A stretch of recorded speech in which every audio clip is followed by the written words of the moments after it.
Hi, everybody. Welcome back. So this video is a follow-up, a part two to a video I posted a little while ago about philosophical puzzles concerning unconditional love.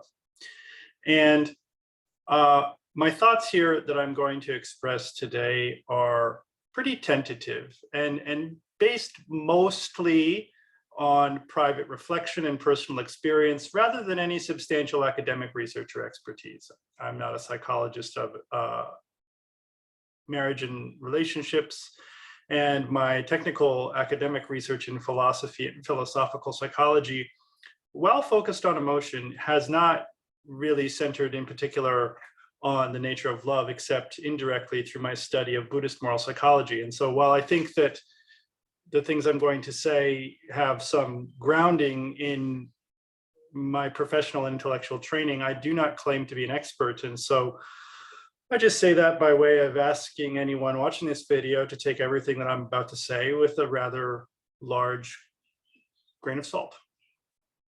So I was asked to make this video by a very close friend of mine who enjoyed the first video on this topic and wanted me to expand on it.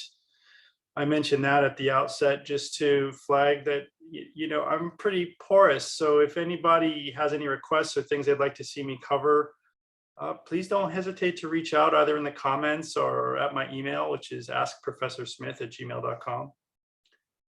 So what I'll say today is based partially on things I mentioned in the previous video on this topic. In particular, I want to further explore my point about how loving someone unconditionally is a kind of self-perpetuating feedback loop, and that entering into it carries certain risks because of how self-perpetuating it can be, especially once you achieve a certain level of focus on the other person and you achieve a certain level of attentional prioritization of the other person, especially their faults. And that's something I sort of focused on in the last video, some of the pitfalls that happen when you fully internalize and naturalize another person's faults, because then if the relationship ends, you really are kind of stuck in that feedback loop. So my thoughts in that video, again, were mostly about certain problems or puzzles that arise once you're inside an unconditional love bond with another person, and about some of the really profound difficulties that arise when you're in love with another person, but that person has gone or the relationship has ended. In this video, what I'd like to try and do is address two related questions that I was asked to talk about by my friend. The first is, well, how do you find it? How do you find love like this in the world? How do you find a partner who's willing to love you like this and for you to love them like that? So that's the first question. And then how do you keep it once you've found it? Now, in attempting to address these two questions, which are huge questions, right, I will claim some success in practically answering the first question. I think I have pretty concrete and rigorous things to say about how to find it. I think it's actually pretty easy to find, to be honest with you, at least on the side of the individual. Creating a dynamic, mutually reinforcing, reciprocal relationship is much more difficult. But learning to love people in this way, I think, is actually a pretty easy get if you're willing to pay attention to other people. But I will confess at the outset some skepticism about whether I have anything to say of value about the second question, how to keep it. I can't really claim to have had much practical success on this in my own life. So again, take what I say with a grain of salt. So let's start with the first question then. In order to answer the first question of how you find unconditional love, we need to think a little bit more carefully about what that is. What is love? And I did a little bit of that work in my last video on this topic, so I'm going to build a little bit on what I set out there. And here's where I think the Buddhist moral psychologists have a lot to teach us, actually. They have a really interesting idea. And in particular, I'm here riffing on ideas developed by Buddhaghosa, with the idea that love is kind of a form of attention. It's a form of empathetic attention.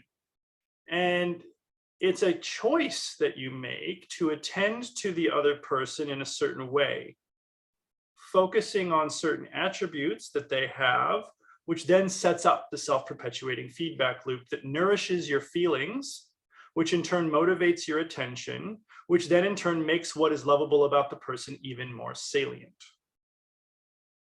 And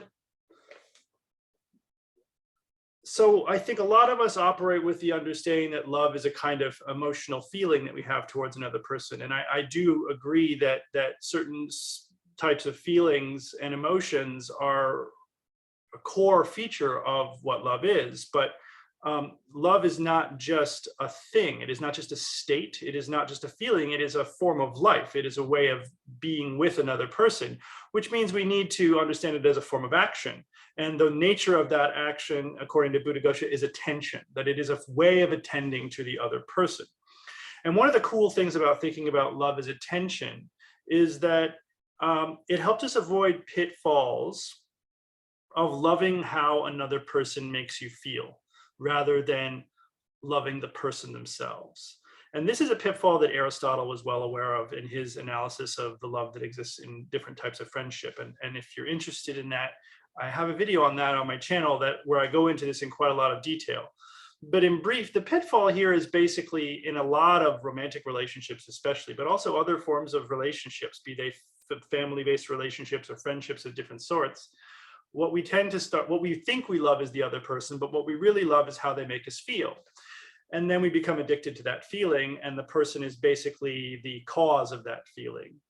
And then when our feelings inevitably change, because all feelings do, we then blame the other person, and relationships that are anchored in this kind of attachment dynamic almost inevitably end because no feeling is permanent. And so if what you're really in love with is the way a person makes you feel, then eventually they're going to not make you feel that way. And then you're going to blame them for that. This is what happens when the spark goes out and things like that. So when you understand love as a verb, as an activity that is anchored in a certain capacity and skill of attending to the other, this can help you understand the role that feelings play without over-inflating that role in a problematic way. So in particular, feelings help motivate attention, and feelings are nourished by our attention picking up certain things in the other that make us feel a certain way. And so the feelings are an important feature of this self-perpetuating feedback loop that is sustained by how we're paying attention. But the danger here that comes up is that once you start to work on this skill of paying attention to the other person and seeing what's lovable in them, you start to love everybody. And for certain Buddhists, this is the goal, actually, right? You want to have a universal love that is unconditional. So it's a love that has no particular object. It's available and freely given to everybody, and it has no limit. It has no condition on its application. I said a little bit about why I think that might be problematic in my first video, but what I want to focus on here, this danger that I just mentioned, is that almost everyone has some qualities that make them lovable. And if you love everybody, or you love a lot of people, your life could be very rich, right? I'm not trying to say we should be selective about love. I'm not a Freudian about these things. But you can stretch yourself thin and you can get hurt. So the question naturally arises, how do you protect yourself from loving everybody? And the short answer here is, I don't know. I'm not really sure. The Buddhist moral psychologists have an answer. And they answer this question in roughly two ways. First, they tell us to eliminate sexual lust from the equation. Because when you don't have that kind of clingy physical attachment to another person, you can love them in a more detached way. And secondly, they tell us to cultivate a profound level of equanimity so that our expectations are reduced and our attachment decreases. Psychologically speaking, that looks like a reasonable answer to the problem. But as far as I can tell, both of those answers are psychologically unrealistic for normal people. And the paradigm case of relationship that we're thinking about here is the romantic relationship. So it doesn't really help us with that, because their whole point is like, well, abandon romantic attachment and you'll be fine. So I think that when you realize that if you just pay attention to another person and spend enough time with them, you'll find something to love in them. that's a way of bringing yourself closer to other people, not just in the context of trying to find a romantic partner, but in your friendships and your family relationships as well. But again, when you broaden your gaze in this way and you sort of take responsibility for how much of this is actually a choice rather than just a passive feeling, uh, your freedom and your agency become factors. And that's not normally how we think about love. Most of us, I think, and I include myself here, would define our most profound loves as ones where we don't really have a choice, where we're not really like in control and these things just sort of happen to us. But from an existentialist point of view, this is a kind of bad faith. We are always making choices about what our priorities are. We are always making choices about what to pay attention to, about how to interpret our feelings. And I think that developing the skill of loving attention is about taking control and taking responsibility for our agency in our priorities and in how we're choosing to pay attention to other people. So that's the first question, or at least, my preliminary attempt to start thinking about it. In order to answer the second question, how to keep it, I think my answer, or my attempt at the beginnings of an answer, will be fairly inadequate. Even so, I'm going to endeavor to say something, moderately helpful. So I think the beginnings of an answer to this question will involve acknowledging a kind of practical challenge that is at the heart of many different types of relationships. And the challenge is moving from a kind of transactional model of relating to the other to a reciprocal one. And here's what I mean by that. I think that living in late stage capitalism has made our instrumental reason profoundly transactional. That is, I give you what you want if you give me what I want. And good relationships are the ones where people consistently keep to that agreement. Now, the problem with that is that there will come times when someone is incapable of doing that for various psychological or existential reasons.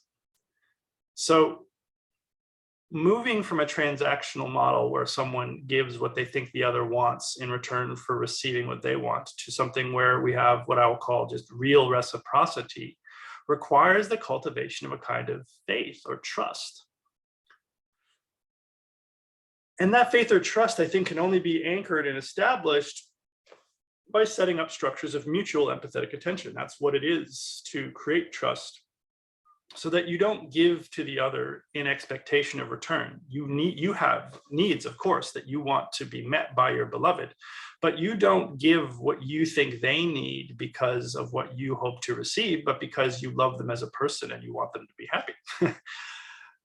Now, when only one person is doing that, things become very lopsided very quickly, and can be a very emotionally devastating situation. But this understanding that most of us are locked into a certain kind of transactionalism about the meaning and value of different relationships, and trying to move from a transactional model, however unconscious, to a reciprocity-based model, I think is one of the key challenges to keeping a loving friendship or a loving partnership or a loving family member, in robust relation to ourselves. One of the reasons it's so hard, I think, is that it's very easy to get lost in the feedback loop between the narratives we construct about the meaning of our relationships and the feelings that motivate us to perpetuate and live inside those narratives, especially if the narratives are not aligned, right? If your narrative and your partner's narrative of what's going on are different, you can have real challenges there. And this is where attention becomes so important, because we are free to choose how to place our attention. We have the capacity to be evidence sensitive and reason responsive to the other, and therefore to let our rationality and not just our feelings guide the conscious construction of a narrative about the meaning of a relationship, which thereby creates an architecture within which different types of feelings can emerge and grow and be nourished. So when we take responsibility for ourselves in this way with someone, when we are in a position to freely choose the other and for them to choose us, and then to build a story together that perpetuates the kinds of feelings that will motivate us to continue choosing the other, That's the kind of reciprocity that you're looking for. And once you cut underneath feelings and words and start to take control of choices and priorities and values and actions, you can start to entrain yourself through your choices, priorities, and actions. And then your attachment tends to increase, which is why losing someone when you love them unconditionally is so devastating. Because it's not just about the story, the logic or narrative of the story that you're telling yourself about the relationship being violated. It's not just that your feelings are hurt, but your very personhood in the form of your agency and your choices has been, to a certain extent, radically altered or even erased in certain contexts, and then has to be rebuilt. So this is why establishing trust is so important, because if you don't achieve reciprocity in how you're prioritizing each other, paying attention, then you run the risk of serious emotional harm. But if you can achieve mutual trust through reciprocal choice to pay attention to each other in wholesome ways, then the connection can be anchored in real vulnerability rather than a laundry list of positive qualities that the other person has that you happen to like, and vice versa. Now, of course, compatibility is important in any relationship. But ultimately, I think if you stood any two individuals next to each other, you could generate a laundry list of compatible and incompatible qualities, which means ultimately, what shows up on the list of any such comparison as a relevant characteristic or a salient character trait is a choice that we're making about priorities and values, about what we're paying attention to in the other. And so we have to take responsibility for what we're choosing to prioritize and how we're choosing to pay attention to the other person. And when we recognize that that's the place where agency and rationality enter into mature, skillful love bonds with friends and romantic partners and family members, then we're really in a position to start crafting our lives rather than just surviving them. And that is a powerful form of freedom that we can share with each other, which is a marvelous thing to aspire towards. So I hope that my remarks, brief as they have been, are somewhat helpful. I'm not really sure if any of this is right. This is me just sort of really kind of grinding on these ideas in the crucible of my own personal life and trying to share them because I've been asked to do so by people whose opinions I trust. So I hope that some of this resonates. And again, if anyone has any questions or comments or wants me to push further in a certain direction, please let me know. I'm super open to that. And I hope that some of this has some value for you. Good luck. Take care.